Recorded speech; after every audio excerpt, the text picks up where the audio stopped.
Aku adalah pramugara untuk sebuah syarikat penerbangan. Aku selalu saja melancong di seluruh dunia dan sangat jarang sekali balik ke rumah. Sampai satu hari, aku mendapat cuti yang agak panjang. Dalam perjalananku keluar dari terminal penerbangan, aku disapa oleh seseorang yang aku tidak kenal pada awalnya. Dalam cerita ini, aku namakannya Tim. Tim adalah rakanku sekolah menengah. Aku terkejut kerana dia dapat mengecam aku selepas begitu lama sekali tidak berjumpa sesama sendiri. Tim juga ingat akan hari jadiku. Sebagai sambutan kedatanganku dan sempena hari jadiku, Tim menawarkan untuk membuat perjumpaan semula dan membuat pesta untukku. Aku tidak mahu juga menyusahkan Tim, tapi dia sangat persuasif dan akhirnya aku pun bersetuju. Pada keesokan harinya, dia mengambil aku menggunakan van. Hairannya, dia menyuruh aku menutup mataku dan berkata, "Aku ada kejutan buatmu." Aku pun mengikut juga kehendak peliknya dan menutup mataku dengan kain. Selepas berapa lama duduk di dalam van, terasa perjalanan kami semakin beralun dan beralun. "Tetap tutup matamu ya," kata Tim. Aku merasa kereta mulai berhenti. "Hehe, kita sudah sampai," kata Tim ketawa kecil. "Bolehkah aku membuka kain ni?" "Tidak," katanya, "belum lagi." Aku merasa bingung tapi masih lagi mengikuti rancangannya. Tim pun membawa aku ke satu laluan kecil. Aku dapat merasakan laluan ini menuju ke satu hutan tebal di mana kakiku dapat merasakan semak samun dan bunyi serangga di sekeliling. Kami terus saja berjalan di jalan yang kurasakan sungguh lama. Akhirnya, kami pun sampai ke tempat yang kami tuju. Tim membuka kain yang menutupi mataku. Aku terkejut. Bukan restoran yang seperti kubayangkan. Di sana, satu ritual telah disediakan dengan tanda simbol yang aneh. Satu batu besar serta lilin dinyalakan di sekeliling batu itu. Ada 4 orang lelaki sedang duduk. Satu daripada mereka sedang terkumat kamit mulutnya. Sepertinya dia seorang bomoh dan yang lain menundukkan kepala. Aku di sana hanya memenuhi kuota ritual itu. Aku sangat takut dan sangat marah sekali pada Tim kerana menggunakan aku untuk kepentingannya sendiri. Aku tidak ada pilihan dan mengikuti sahaja ritual itu.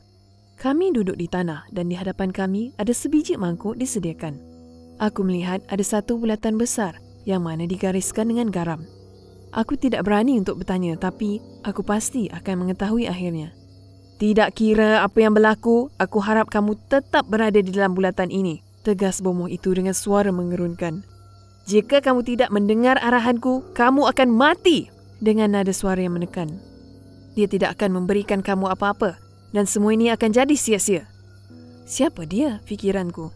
Banyak benda terlintas di fikiranku, tapi aku tetap mendengar arahannya dan hanya duduk diam.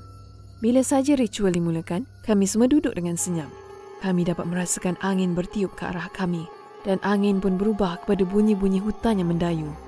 Tiba-tiba, bunyi serangga-serangga hutan pun berubah. Seakan-akan ketawa yang bergema dan semua pokok-pokok mula bergoyang dengan ganasnya. Tapi, aku tetap saja menundukkan kepalaku dan menutup mataku sebaik mungkin untuk mengabaikan ujian ini dan berharap ianya berakhir. Tekaan aku silap. Keadaan semakin buruk. Banyak kali ku rasa mahu bangun dan lari sahaja dari ritual ini. Tapi memandangkan amaran bomoh yang masih melekat di kepalaku, aku membatalkan niatku. "Hampir siap," jerit bomoh itu. Dan tiba-tiba semuanya tenang. Adakah ritual ini akan berakhir? Tekaanku salah sama sekali.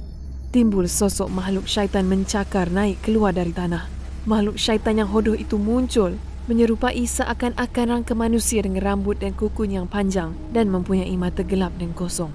Syaitan itu nampaknya sudah keluar dari lubang itu sepenuhnya. Makhluk itu seterusnya merangkak bengkang-bengkok ke arah salah seorang dari kami dan menghampiri Tim. Syaitan ngeri itu bersua muka dengan Tim dan bertanya soalan kepadanya. "Apa yang kamu mahu?"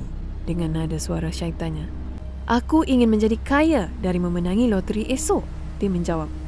Aku terkejut, sungguh mengarut dan mementingkan diri sendiri permintaannya itu. Sampai aku rasa mau hentakkan saja kepalanya dan saat itu juga makhluk syaitan itu pun merangkak pergi dari Tim.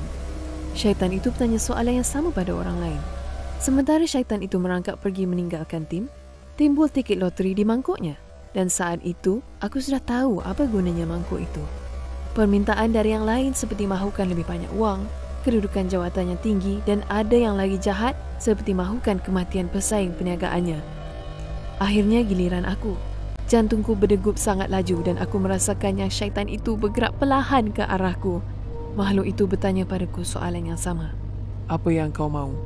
Syaitan itu memegang dan menyapa mukaku dengan jari tulangnya.